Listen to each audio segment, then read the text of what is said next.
Olá, bem-vindos à Universidade Comunidade, um programa em parceria com a Câmara Municipal de Araras e a UFSCar de Araras. Hoje nós estamos fazendo o nosso programa de número 96 e eu tenho o prazer de estar aqui com o professor Stefano. Olá, Stefano, tudo bem? Tudo bom? Boa noite. Tudo jóia? E com o professor Wilson, que também já fez parte desse programa, mais ou menos um mês, né, Wilson? Isso mesmo. Boa tarde, Isabela. Boa tarde, Stefano. Boa tarde aos espectadores. Seja bem-vindo. Bom, lembrando que o nosso programa ele é exibido às sextas-feiras, o inédito, às 7h30 da noite, domingos e terças-feiras, o reprise às 19h30 e quarta-feira, às 20 horas.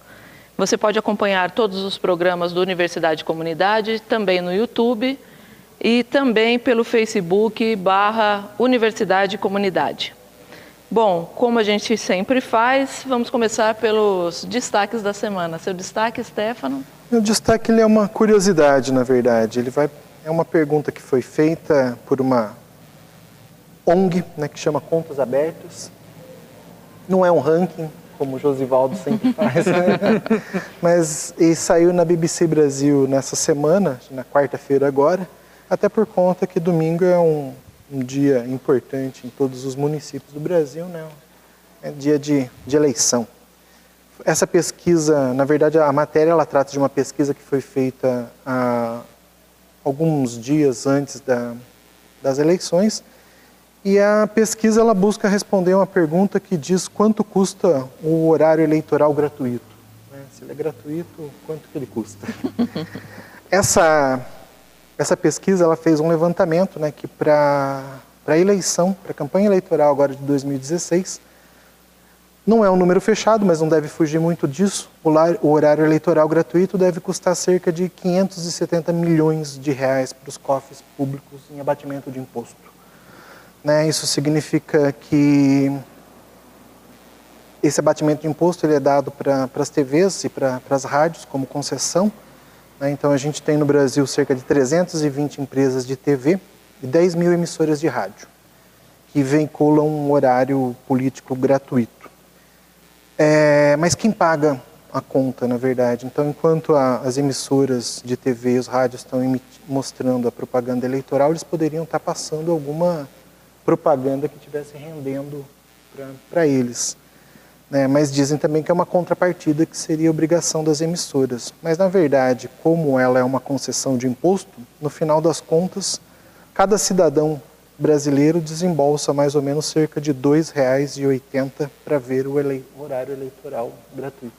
Então, nós estamos pagando R$ 2,80 por conta dessas concessões de impostos. Na verdade, esse valor ele acaba não cobrindo todos os gastos. De fato, o que acaba faltando ali ele é uma contrapartida das emissoras, né, que por conta da lei de dedução de imposto, elas são obrigadas também a fazer essa contrapartida. Mas do montante, né, o cidadão brasileiro gasta R$ 2,80 para propaganda eleitoral gratuita. A propaganda eleitoral obrigatória, né? Então a gente não pode dizer que é gratuita, né? É obrigatória, né? Mas é gratuita para a TV. Eu entendo que seja uma forma também importante de que as pessoas tenham um contato com os seus futuros representantes, né? Uma maneira de você abrir, né, o espaço para que as pessoas digam as suas propostas. Eu só não concordo com a forma que isso ainda é feito. Né, no meu entendimento, os horários deveriam ser iguais, independente de você fazer coligação, porque na verdade as coligações elas são feitas exatamente para se conseguir um espaço maior, né, na TV. E eu acho que isso é uma forma extremamente, ela não é equânime, né, na hora de você fazer a propaganda. Então, acho que assim, os candidatos ao executivo deveriam ter exatamente o mesmo tempo. Se é um minuto para todo mundo. E aí você ir também apresentando os candidatos ao legislativo. Isso para qualquer eleição, seja para o governo federal, seja o governo estadual, seja o governo municipal. E foi bom que você colocou isso, Isa. Na verdade, o que eu apresentei foram os dados da matéria, né, em questão de números, claro, de uma maneira geral, mas eu também ia comentar isso. Na verdade, eu não concordo com duas coisas nessa propaganda eleitoral, né? A primeira é essa, porque acaba virando uma mercantilização do horário gratuito mesmo, na questão das coligações. E a outra, eu não sou da área de marketing, não sou entendido em TV ou linguagem audiovisual, mas uma outra coisa que também às vezes me incomoda é que tem algumas propagandas que elas acabam banalizando, né? Elas acabam caindo, né, no senso do ridículo, e aí eu acho que isso, por mais que se tenha direito de fazer da maneira que pensa, eu acho que ela acaba refletindo mais um espetáculo ali, parece mais um circo do que alguma coisa séria. A gente está num momento importante. Eu acho que o formato de debate ou entrevista ia ser muito mais produtivo. Muito mais produtivo. Porque senão fica o candidato falando o texto, aparecendo aquelas imagens. Se a gente tivesse um debate, mas talvez não exatamente os formatos que a gente tem, que são muito amarrados, né? Mas mais debate de ideias pudesse ser melhor para o eleitor conhecer os candidatos. Eu acho que poderia ter, por exemplo, cada dia da semana ele vai discorrer sobre um tema, né? E no mesmo tempo que todos teriam. Eu acho que aí apareceriam as propostas, né? O que as pessoas pensam. É lógico que tem a questão do marketing, como você dirige, como você fala, mas eu acho que daria para dar uma equilibrada, né? Seria mais justo. Né? Eu acredito que sim. Eu acho que é uma discussão que ela precisa ser feita e a gente precisa de reformulações. A reforma política ela é urgente, né? O formato que a gente tem dos partidos hoje no país não ajuda em nada a melhorar a credibilidade que se tem ou que se possa ter na política, né? Infelizmente. Mas eu acho que é algo que a gente precisa ir inserindo, sim, não pode abrir mão, que tem muita coisa ainda para acontecer nessa área, para a gente melhorar a nossa democracia. Certinho? Certinho. Bom, eu não poderia deixar de comentar, né, a publicação da medida provisória do senhor presidente da República, fez uma semana exatamente, que reforma o ensino médio. E o que mais me causa, não vou dizer estranhamento, porque no final das contas a gente já tinha uma ideia de algumas medidas que seriam tomadas intempestivamente, né? E o que a gente percebe é que ficamos 2 anos discutindo uma base nacional comum curricular. Então, consultando a população, levando para as escolas, discutindo com os secretários de Estado de Educação, e agora abandona-se todo um trabalho e vem-se com uma medida provisória, né? Algo que foi extremamente criticado, inclusive, por esse senhor que assumiu o governo e vários integrantes que hoje estão na base de apoio do governo, né? Quando tinham outras medidas provisórias. E agora eles fazem a mesmíssima coisa, né? Então, é uma medida que ela desestrutura a forma atual do ensino médio e, embora tenham vindo várias pessoas a público dizer que as disciplinas, por exemplo, de educação física, espanhol e artes não somem do currículo, elas tendem a desaparecer, sim, porque elas deixam de ser obrigatórias. Então, se o Estado ele não quer contratar o professor de educação física, por exemplo, ele não é obrigado, né? Então, essas horas podem ser ocupadas, né, pela o que a gente chama de privatização do ensino. Então, você chama ONGs para dar atividade, por exemplo, esportiva para os alunos, e aí você paga essas ONGs, ao invés de você pagar um professor comprometido com o ensino daquela escola, que tem uma dedicação com aquele grupo de alunos, simplesmente para fazer uma prática desvinculada de questões, né, sociais e da realidade local. Desde que essa ONG tenha o notório saber, né? Em qualquer área, né? E na verdade acho que você já ressaltou isso, mas também é importante colocar de novo. E na verdade a medida ela caminha na contramão de tudo que vinha sendo feito.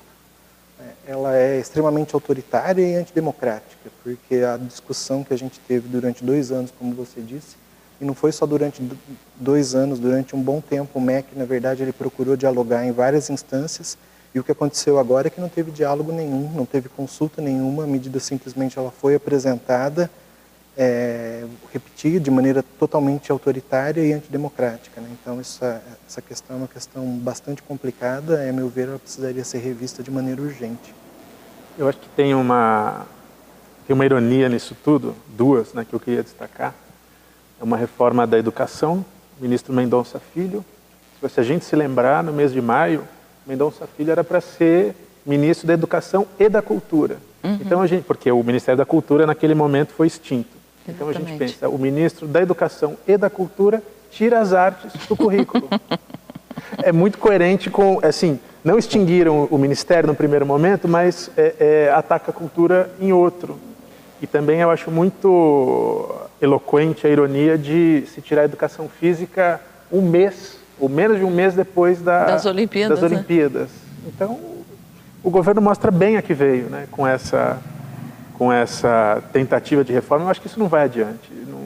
Não tem espaço no Brasil hoje para isso. Ontem, eu estava vendo lá a consulta pública no Senado, era questão assim, 95% da população contra. Né? Eu não sei se eles vão sustentar isso. Né? E eu espero que não. Isabela, esse governo é insustentável por si mesmo, né? Na origem e em cada gesto, em cada declaração, em cada contradição, em cada volta atrás. Cada declaração.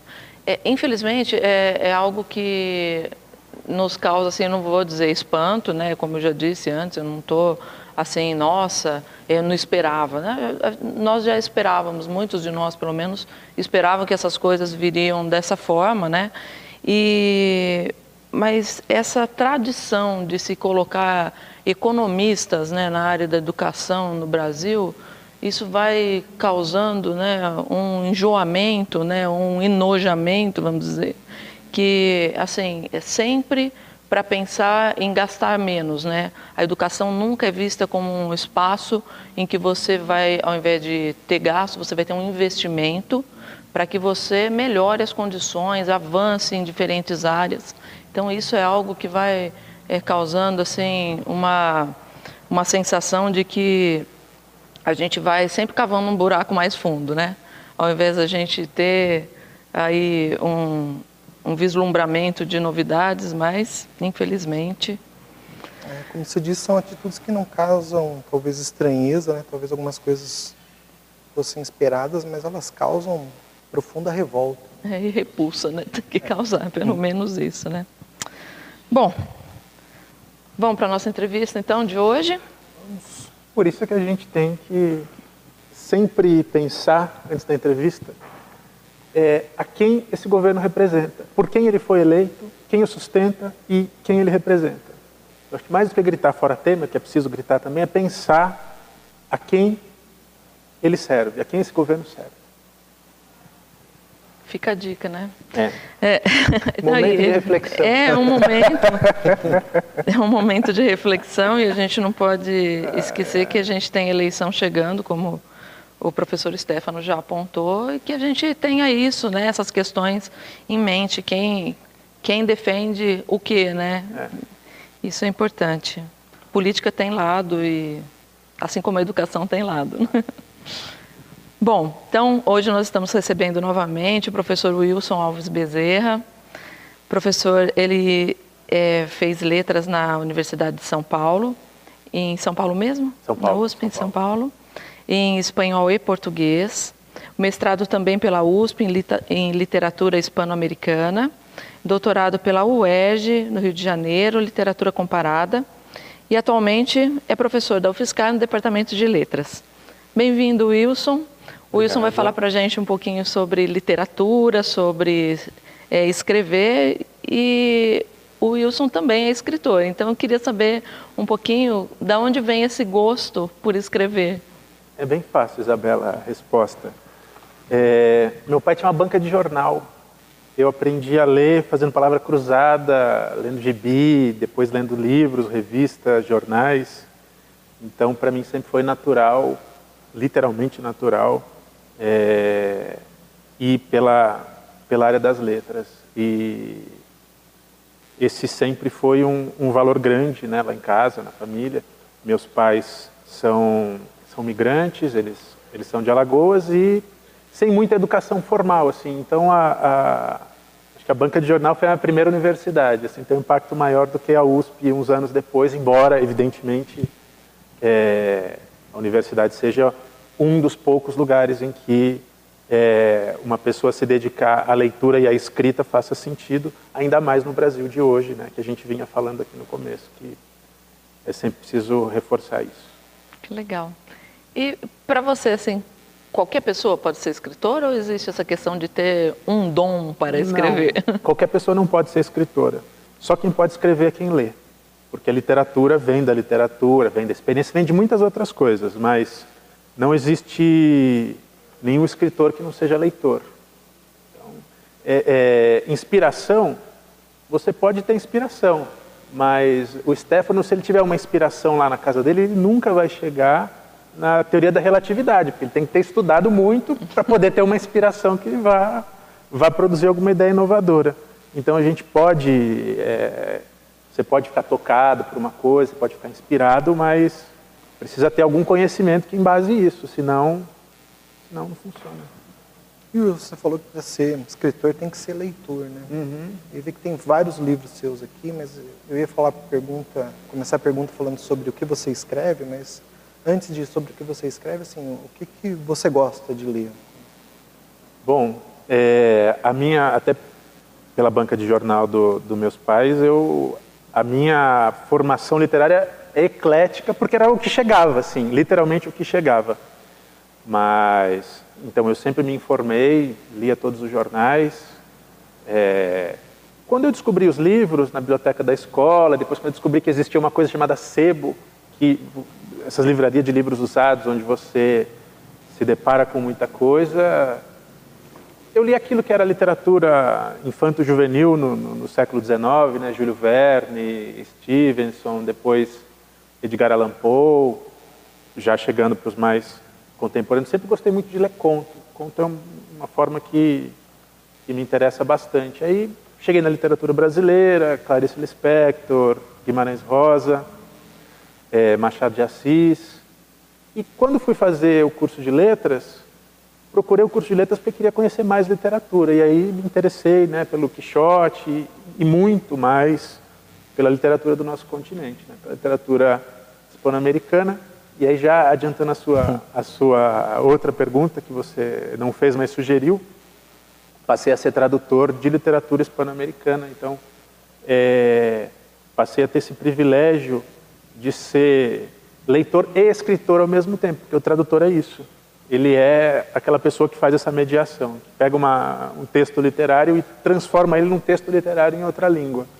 Então aí eu acho que esse lugar de passagem também, depois do curso de letras espanhol, de buscar algo que tem numa literatura que não existe na nossa língua e trazer para a nossa língua, isso é bem bacana também.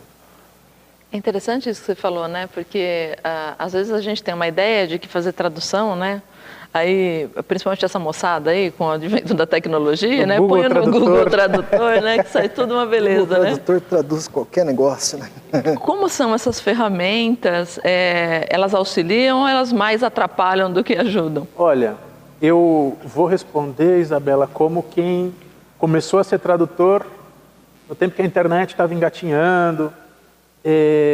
O que ajuda muito, muito, muito um tradutor, acho que o que muda a vida do tradutor é o Google. Porque você tem a possibilidade de fazer uma pesquisa que, se você fosse fazer uma enciclopédia, se você fosse fazer em livros, você demoraria muito mais. Então, um dos autores que eu traduzi já algumas coisas, por acaso eu não trouxe nada dele, é o Horácio Quiroga. É um escritor argentino e ele tem contos que se passam na selva.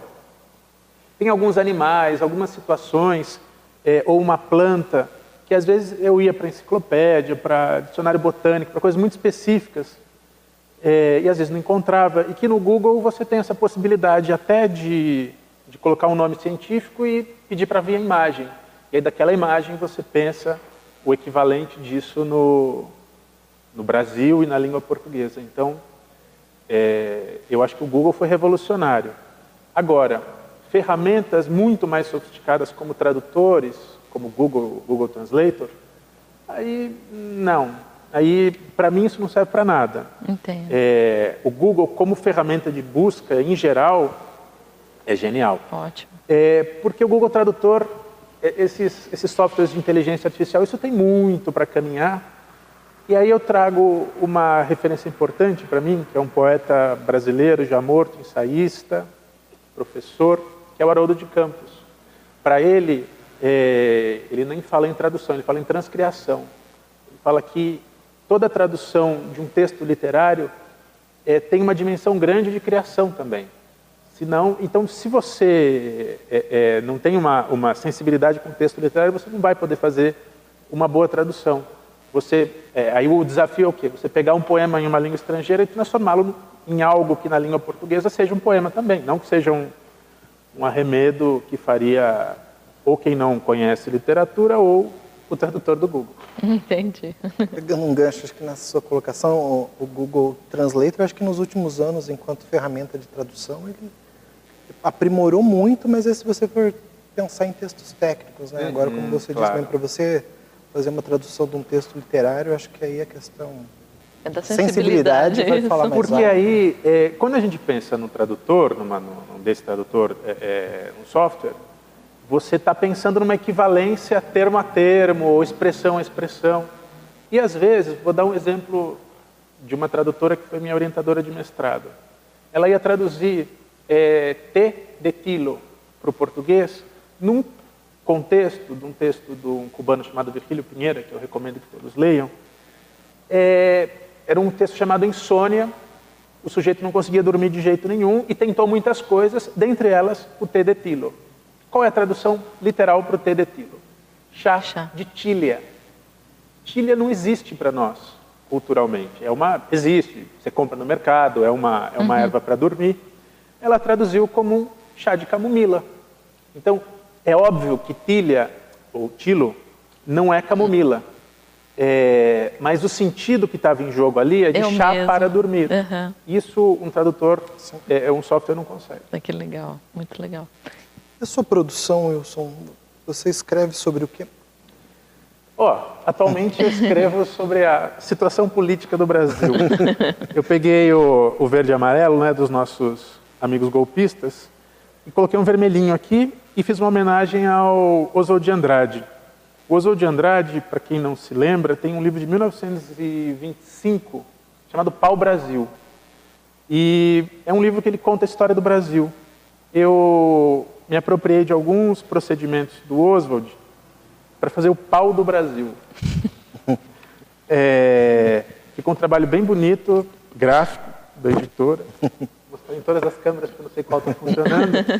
E eu aproveitei, eu escrevi esse livro em uma semana, é a última coisa que eu publiquei. Naquela semana vergonhosa em que a Câmara dos Deputados acolheu, né, a denúncia do impeachment. Então são poemas da história do Brasil contemporâneo inspirados aí nesse nosso momento de hoje. Eu escrevo outras coisas, escrevo poesia, eu tenho outros 2 livros, o Vertigens, que é esse que está aqui, que são poemas em prosa, e eu tenho esses contos, que são as histórias zoófilas e outras atrocidades, mas eu acho que a maior atrocidade que a gente está vivendo hoje, que pede reflexão, está nesse outro livro. Muito bom. Contos, poesias, política brasileira, bastante eclético, assim. Isabela, a gente está no mundo, né? Então, eu sou um profissional das letras. Eu dou lá minhas disciplinas de literatura hispano-americana na faculdade. E aí a gente faz extensão. Eu sou coordenador de cultura, estou na extensão universitária. Então, uma coisa que eu faço é escrever resenha literária nos jornais. Todos os suplementos culturais, assim, isso que está acontecendo, que a gente trouxe aqui, dessa medida provisória, isso pode ser assustador, isso pode ter uma dimensão brutal nesse momento, mas eu quero contar uma história pessoal. Eu comecei a ser resenhista literário em 2009, estou publicando agora, daqui a uns dias, um livro chamado Páginas Latino-Americanas, com essas resenhas de 2009 a 2015. De 2009 a 2015, eu publiquei em alguns jornais, eu vou citar todos aqui. Jornal do Brasil, Estado de Minas, Zero Hora, o Globo e o Estado de São Paulo, em 5 jornais. Desses 5 jornais, que os 5 tinham cadernos literários e culturais relevantes, vamos lá, acompanha a minha mãozinha. O Jornal do Brasil fechou. O caderno literário do Globo fechou, virou uma página. A Mânia Milen, que estava lá há 15 anos, foi demitida. O Estado de São Paulo tinha aberto um caderno chamado Sabático, um cara muito competente que era o Rinaldo Gama. Em 2 anos esse caderno fechou, o Rinaldo Gama foi demitido. A Zero Hora de Porto Alegre tem um caderno interessante que continua mais ou menos a mesma coisa, mas não é um grande caderno relevante. E, de quem eu me esqueci? O Estado de Minas tinha um caderno chamado Pensar, com um editor muito bacana chamado João Paulo Coutinho, que foi demitido na campanha presidencial de 2014 porque fez críticas ao então candidato Aécio Neves, foi demitido na semana seguinte. A gente, então assim, você está falando de todo esse ecletismo, a política e a literatura e o mercado editorial e a mídia, eles caminham na mesma direção. É muito triste ver que num período de 6 anos, 4 cadernos relevantes de literatura do Brasil foram fechados e 4 pessoas muito competentes foram demitidas e não se recolocaram no mercado editorial no mesmo campo de atuação. Isso é uma coisa para a gente pensar também, que quando a gente chega nesse grau de embrutecimento da educação brasileira, a educação artística não é importante, a educação física não é relevante, a gente vê que isso vem acontecendo na mídia na mesma medida. Eu acho bastante preocupante e, como você diz, né, você tira a questão da sensibilidade, né, de dentro da escola e do olhar, né, porque eu falo, a gente tem várias linguagens, né, e a escola trabalha mais com a linguagem científica e ela tem que trabalhar, mas ela não pode deixar a questão do conhecimento filosófico, do conhecimento artístico, que também são fundamentais para que a pessoa interprete o mundo, né, a revelia, né? Então, retirar essas questões de dentro da escola e deixar de dar acesso a isso à população é algo que nos deixa assim muito preocupados, né? E isso vem ao encontro de frases que a gente tem escutado continuamente, que o que importa é preparar para o trabalho, não reclame, trabalhe, né? 12 horas de trabalho diários. Então, assim, são questões que nos levam a pensar, realmente estão querendo transformar o Brasil na China, né? Mas no sentido do trabalho escravo e não no sentido, né, aí de uma economia fortalecida, né? Isso realmente, para mim, é assustador. Para nós. Bom, infelizmente, o nosso prazo, o nosso tempo está acabando e vou deixar o convite já, Wilson, pelo menos acho que o ano que vem a gente vai conseguir retomar e você já está convidado novamente para vir. Agradeço muito, Isabela. Perguntas, mas sempre falta. Isso é bom, né? É bom que falte. Enquanto a gente tiver uma sensação de que as coisas faltam, a gente está em movimento. Quando a gente estiver satisfeito, a gente fecha a banquinha e vai todo mundo dormir. É, isso mesmo. Mas muito obrigada pela sua participação. Tá? E até uma próxima. Obrigado, Isabela. Obrigado aos espectadores. Na minha última participação, eu chamei de ouvintes. Aí hoje, ao invés de falar boa noite, eu falei boa tarde. Tá tudo bem. Eu aprendo. A gente chega lá. Faz parte. Obrigado, professor Stefano. Obrigado. Até a próxima. Até a próxima. Tchau, gente. E até o próximo Universidade Comunidade.